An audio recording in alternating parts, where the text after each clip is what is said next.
আমি এখন বেগুন খেতে যাচ্ছি, বেগুন তুলতে। দুপুরে কুমড়া বড়ি দিয়ে বেগুন রান্না করব, দেখি পাই কিনা।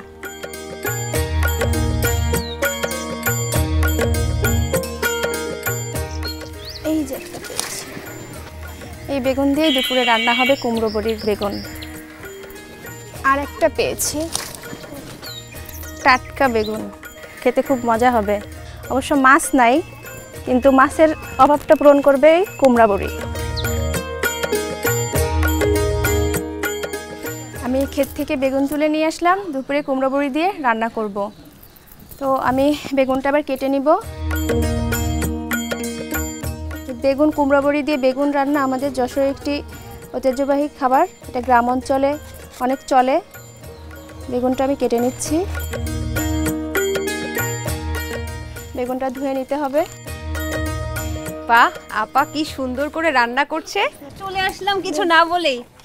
বসতে দিবেন? হ্যাঁ অবশ্যই, বসেন। আচ্ছা বসি।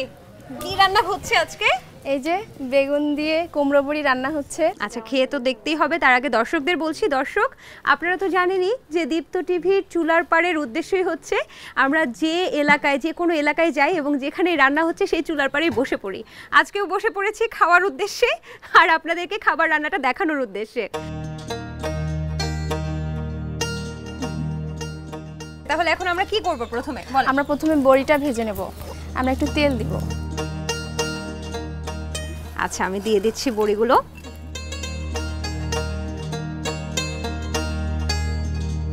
আপা, প্রাকৃতিক পরিবেশে রান্না করতে আপনার কেমন লাগে? খুব ভালো, খুব ভালো লাগে।